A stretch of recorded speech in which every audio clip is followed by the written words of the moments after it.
Evangelho de João, capítulo 13, versículos de 1 a 5.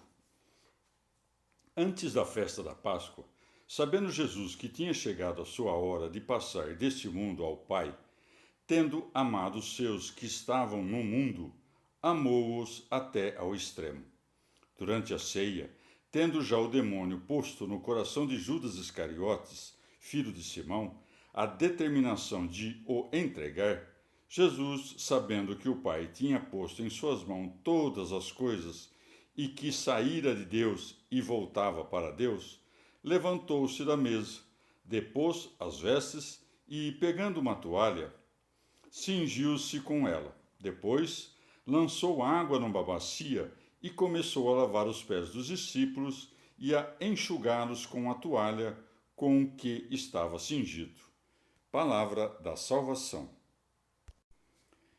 Comentário João 13, de 1 a 5, Santo Agostinho. Páscoa, como alguns consideram, não é um nome grego, mas hebraico.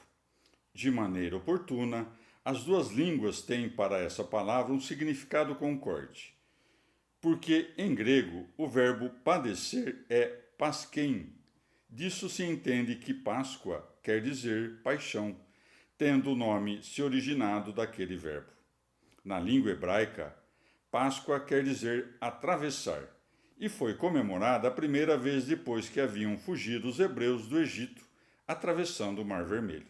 Agora, a imagem profética é verdadeira e completa, porque, conduzido Cristo como um cordeiro à imolação, cujo sangue ungiu nossas portas, ou seja, as nossas frontes com o sinal da cruz, fomos libertados tanto da perdição desse tempo quanto do cativeiro no Egito e conduzidos a uma suma travessia salvífica, saindo debaixo do diabo e indo ao Cristo, e deste tempo instável ao seu reino firmíssimo.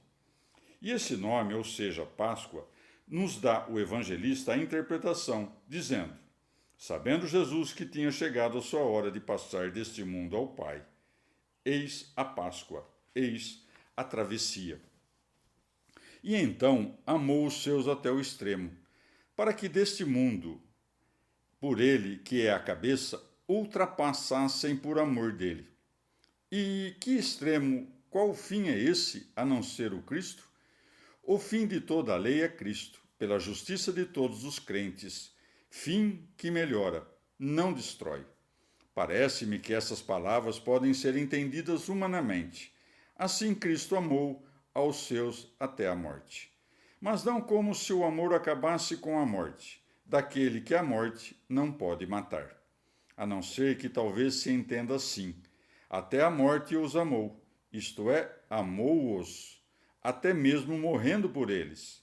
E então, durante a ceia, ou seja, e tendo posta a mesa para o serviço dos convidados, a ceia, estar pronta, não deve ser tomada num sentido de que havia sido consumida ou terminada, porque a ceia ainda estava sendo servida quando ele se levantou e lavou os pés dos discípulos, porque então ele se sentou novamente e deu ao traidor um pedaço de pão.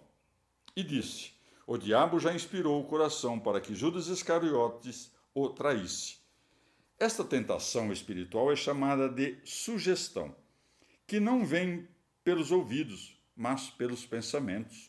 O diabo inspira sugestões, as próprias sugestões misturadas à imaginação humana. Já estava decidido no coração de Judas, por sugestão do demônio, que o discípulo entregaria seu mestre. O evangelista, estando a ponto de falar da imensa humildade do Senhor, antes quis fazer o elogio de sua excelência, e por isso disse: sabendo que o Pai tinha posto em suas mãos todas as coisas, entre elas, portanto, o próprio traidor. Isto é, sabendo que saíra de Deus e a Deus voltava, e que nem abandonava a Deus quando dele saía, nem a nós quando a ele retornava. Tendo o Pai lhe dado todas as coisas às mãos, nosso Senhor, todavia, não lavou as mãos dos discípulos, mas os pés, e sabendo que de Deus saíra e a Deus seguia, cumpriu uma tarefa não de Deus e Senhor, mas de homem e escravo. Depôs as vestes aquele que, sendo Deus, se anulara a si mesmo, cingiu-se de toalha aquele que assumiu a forma de escravo, encheu de água a bacia para lavar os pés dos discípulos, aquele que na terra verteu sangue para tirar a sujeira dos pecados. Ora, com a toalha de que estava cingido, enxugou os pés que lavara, assim como com a carne de que estava vestido, firmou os passos dos evangelistas e, para cingir-se da toalha, depôs as vestes que levava, já para receber a forma de servo, quando anulou a si mesmo. Não depôs o que tinha, mas recebeu o que não tinha. E para ser crucificado, foi despojado de suas vestes e morreu envolto de uma toalha, e toda a sua paixão é nossa purificação. Evangelho de João, capítulo 13, versículos de 6 a 11. Chegou, pois, a Simão Pedro. Pedro disse-lhe: Senhor, tu lavares-me os pés? O que eu faço, tu não o compreendes agora, respondeu-lhe Jesus, mas compreendê-lo-ás depois. Pedro disse-lhe: Não me lavarás jamais os pés. Se eu não te lavar, respondeu-lhe Jesus, não terás parte comigo. Simão Pedro disse: Senhor, não somente os meus pés, mas também as mãos e a cabeça. Jesus disse-lhe: Aquele que se banhou não tem necessidade de se lavar, pois todo ele está limpo. Vós estáis limpos, mas não todos. Ele sabia qual era o que o ia entregar. Por isso disse: Não estáis todos limpos.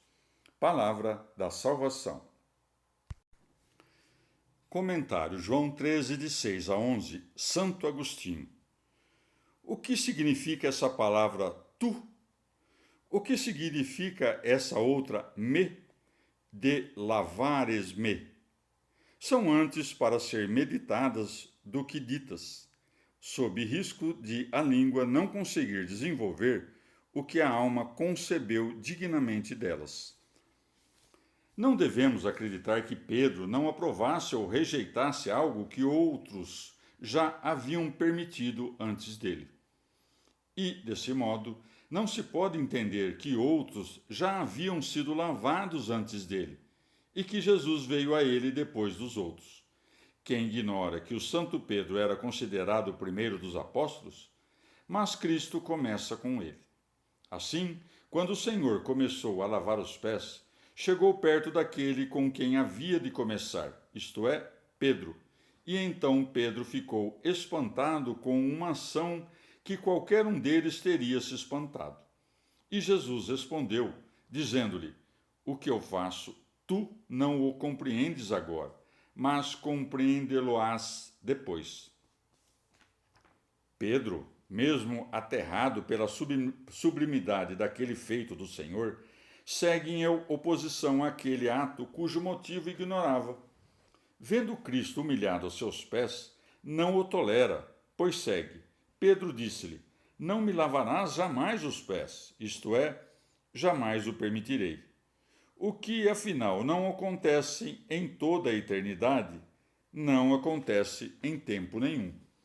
Está dito desta forma: se eu não te lavar, embora se trate de lavar apenas os pés, do mesmo modo como se costuma dizer calçote, embora apenas o pé seja calçado. Mas Pedro, agitado entre o amor e o temor, teve mais medo de que Cristo lhe fosse negado do que rebaixado até os seus pés. Daí que siga. Simão Pedro disse-lhe: Senhor, não somente os meus pés, mas também as mãos e a cabeça. Todo ele está limpo, exceto os pés, que é necessário lavar, pois o homem todo é lavado no batismo, não com exceção dos pés, mas por inteiro. Depois, contudo, vivendo em meio às coisas humanas, fatalmente pisa a terra. Os próprios afetos humanos, pois sem os quais não se vive esta vida mortal, são como os pés, em que somos afetados pelas coisas humanas, de modo que, Se dissermos que não temos pecado, nos enganamos a nós mesmos. Se, porém, confessamos os nossos pecados, aquele que lavou os pés dos discípulos nos lavará dos pecados até os pés com que andamos na terra. Das palavras dessa passagem, depreendemos que Pedro já fora batizado, pois sabemos que os discípulos, por meio dos quais batizava, já eram batizados, quer pelo batismo de João, como pensam alguns, quer pelo de Cristo, o que é mais provável. Aquele, afinal, que não se desdenhou do humilde ministério de lavar-lhe os pés, não teria desprezado o ministério do batismo, delegando a seus servos, batizados, o batismo do resto da humanidade. Daí segue: vós estáis limpos, mas não todos.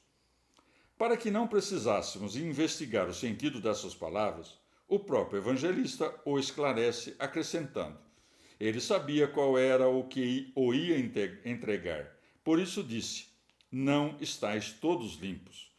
Ou ainda, os próprios discípulos, como já estivessem banhados, não precisavam lavar senão os pés, porque o homem, enquanto vive neste século, contrai pelos humanos afetos a sujeira da terra que pisa com os pés. Evangelho de João, capítulo 13, versículos de 12 a 20. Depois que lhes lavou os pés e retomou as suas vestes, tendo-se tornado a pôr à mesa, disse-lhes: compreendeis o que vos fiz? Chamais-me mestre e senhor, e dizeis bem, porque o sou. Se eu, pois, sendo vosso senhor e mestre, vos lavei os pés, também vós deveis lavar os pés uns aos outros. Dei-vos o exemplo, para que, como eu vos fiz, assim façais vós também. Em verdade vos digo: o servo não é maior do que seu senhor, nem o enviado é maior do que aquele que o enviou. Se compreendeis essas coisas, bem-aventurados sereis se as praticardes. Não falo de todos vós, sei os que escolhi, porém é necessário que se cumpra o que diz a Escritura. O que come o pão comigo levantou o seu calcanhar contra mim. Salmo 40, 10. Desde agora vô-lo digo, antes que suceda, para que, quando suceder, creiais que eu sou. Em verdade vos digo, quem recebe aquele que eu enviar, a mim recebe. E quem me recebe, recebe aquele que me enviou. Palavra da salvação. Comentário João 13, de 12 a 20. São João Crisóstomo. Já não fala só a Pedro, mas a todos quando diz: chamais-me mestre e senhor, com o que aceita o juízo deles. Em seguida, para que não se pense que essas palavras se devem apenas ao obséquio deles, acrescenta: e dizeis bem, porque o sou. Nosso Senhor toma um exemplo de coisas maiores para que operemos as que são menores. Ele, afinal, é o Senhor. Já nós, se fizermos o mesmo que ele fez, o faremos aos nossos companheiros de servidão. Por isso acrescenta: dei-vos o exemplo, para que, como eu vos fiz, assim façais vós também. Ainda, incitando-os a lavar os pés, acrescenta: em verdade vos digo, o servo não é maior do que o seu senhor, nem o enviado maior do que aquele que o enviou. Que é como se dissesse: se essas coisas foram feitas por mim, cumpre muito mais que sejam feitas por vós. Pois compreender, todos compreendem, praticar, porém, nem todos. Em seguida, nosso Senhor repreende o traidor não às claras, mas nas entrelinhas, dizendo: não falo de todos vós. Em seguida, para não entristecer muitos de seus discípulos, acrescenta: porém é necessário que se cumpra o que diz a Escritura. O que come o pão comigo levantou o seu calcanhar contra mim, mostrando que não era desconhecedor da futura traição e que era mais do que capaz de coibir a Judas. E não disse: me trairá, mas levantará contra mim seu calcanhar, querendo com isso representar o ardil e a ocultação da emboscada. Ora, nosso Senhor diz: quem come comigo do pão, isto é, quem é por mim alimentado, quem comungou da minha mesa, para que, quando sofrermos algum mal da parte dos nossos servos ou de gente mais relés que nós, não nos escandalizemos, mas voltemos os olhos ao caso de Judas, que, enriquecido de infinitos bens, pagou com o mal seu benfeitor. Como, pois, os discípulos haviam de sair para pregar e sofrer muitas coisas, nosso Senhor os consola de dois modos. Primeiro, prometendo-lhes seu próprio favor ao dizer: bem-aventurados sereis se as praticardes. Depois, prometendo o dos outros, já que haviam de receber muitos benefícios dos cuidados dos homens, daí que acrescente: em verdade vos digo, que quem recebe aquele que eu enviar a mim recebe, e quem me recebe, recebe aquele que me enviou.